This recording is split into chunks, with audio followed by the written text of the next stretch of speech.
Hi, Professor Gardiner here. I was asked to create a short primer on policing to help students better understand some of the issues, the pertinent research, and the potential next steps.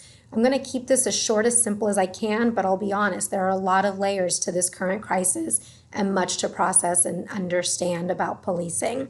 Here we go. What purpose do police serve? Why do we need police, and what do we expect them to do?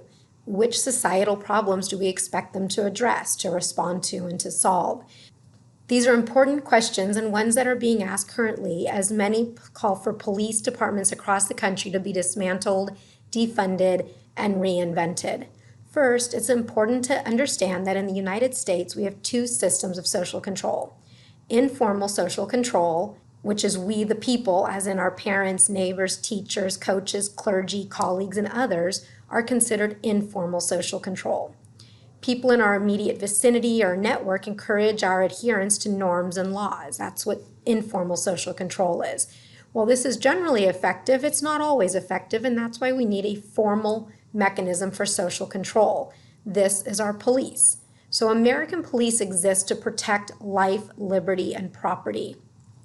They exist to protect the rights granted to each and every one of us in the Constitution, the Bill of Rights. And it's important to think of officers in this regard as opposed to simply enforcing laws or maintaining order, because this reminds us of their ultimate purpose in the United States as guardians of democracy.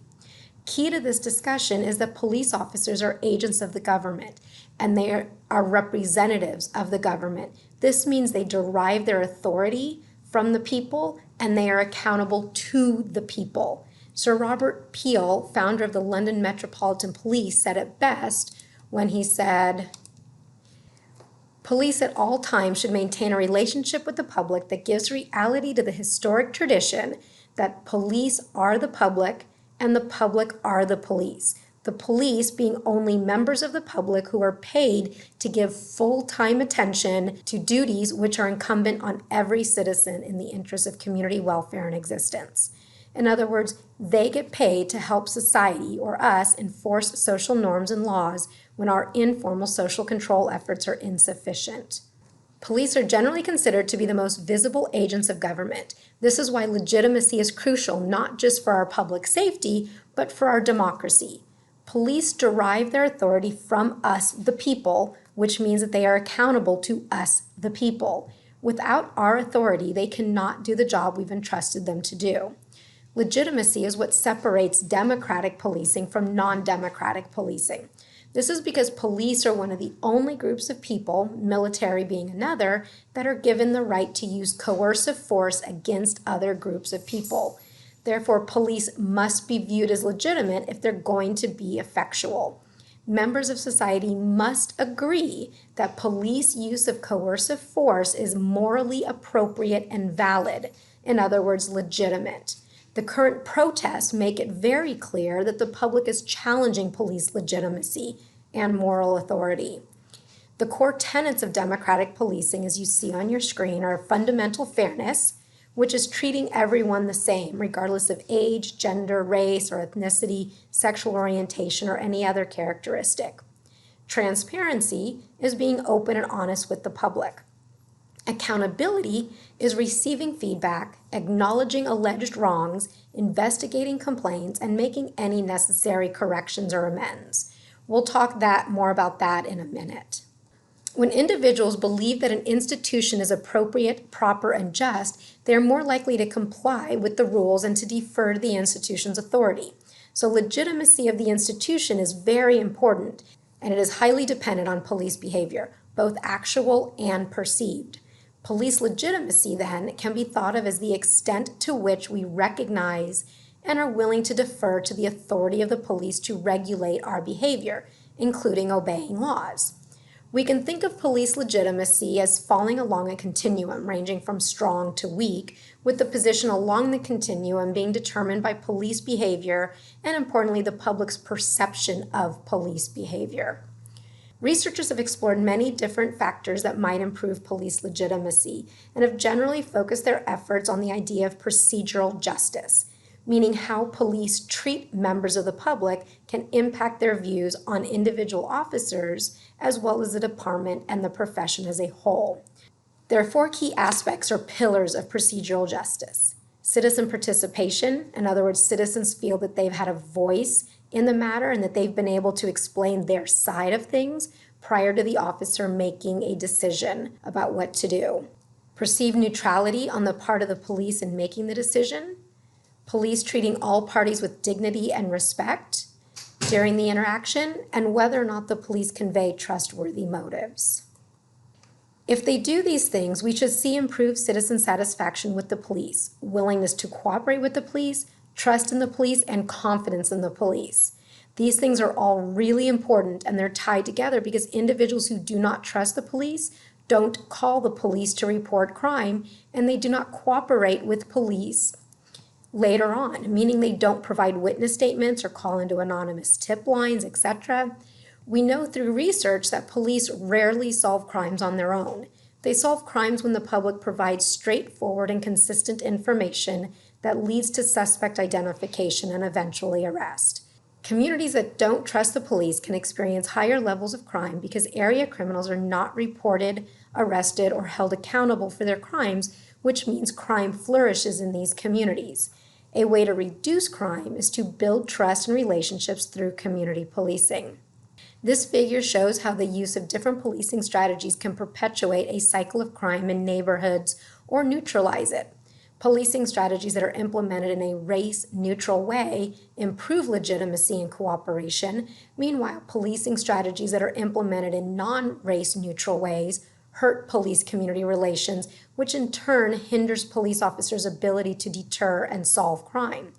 Non-race neutral policing strategies, which reduce legitimacy, can also negatively impact officer safety, since the community is at odds with the police instead of in partnership with the police. As you can imagine, legitimacy is very fragile. Once officers in a department break the public trust, it's really difficult to get it back. As a result of former Minneapolis Officer Derek Chauvin's actions, police across the nation will spend years trying to rebuild their legitimacy with their individual communities. The central issue at this moment is that police as a collective, not individually, but as a collective, are not performing their job duties in a fundamentally fair manner. Some people say that this is a real problem, while others argue it's only a perception problem. I would tell the people who believe that it's a perception problem two things. One, that's incorrect. It's a real problem in many places. And two, it doesn't even really matter. Regardless of whether you have a real problem or a perceived problem, you have a problem, and that problem needs to be addressed. As I've mentioned, police behavior has direct consequences for public perceptions of the police and subsequent trust and confidence in the police. But there can also be a disconnect between the perception and the reality of police, which can be highly problematic.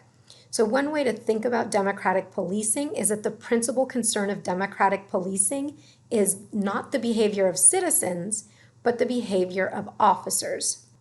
As you can see, though, it's not just the behavior of the police, but it's also the public perception of police behavior that matters in police community relations, public support, and police legitimacy. Sometimes there's disagreement over whether an officer's behavior was appropriate or not, and reasonable people can and do disagree. But it's important to emphasize that police officers have a spotlight on them at all times, and they have a duty to be accountable to the public for their behavior while in uniform, and some would also say while out of uniform as well. Bias policing, whether actual or perceived, is a huge threat to police legitimacy. Whereas we used to talk about racial profiling, we now speak of police profiling in more general terms, knowing that it isn't limited to race. Much of the current research focus on bias policing actually shifted towards helping officers gain self-awareness of implicit bias, or what we would call unconscious bias, and the potential impacts as well as strategies for managing and minimizing these potential impacts in their work. If you haven't taken an implicit bias test or an implicit association test before, I urge you to Google that and take one of those. It's important to know that implicit bias is not a dirty word. It's something that we all have, and it's a part of our survival instincts. We all need to decide fairly quickly whether an approaching stranger is friend or foe, whether the person intends us harm or not. In fact, you can probably spot a salesperson halfway down the mall, and you probably behave differently towards that salesperson than if you thought the person was going to ask you for directions or something like that. We need to recognize our implicit biases so that we can understand how they affect us. Officers who have been trained to recognize their own implicit biases can take an extra half second to decide whether the person in front of them truly poses a potentially deadly threat, or if their implicit bias is causing them to perceive a suspect as more dangerous or less dangerous because of how the person looks: race, sex, age, height, weight, tattoos, etc.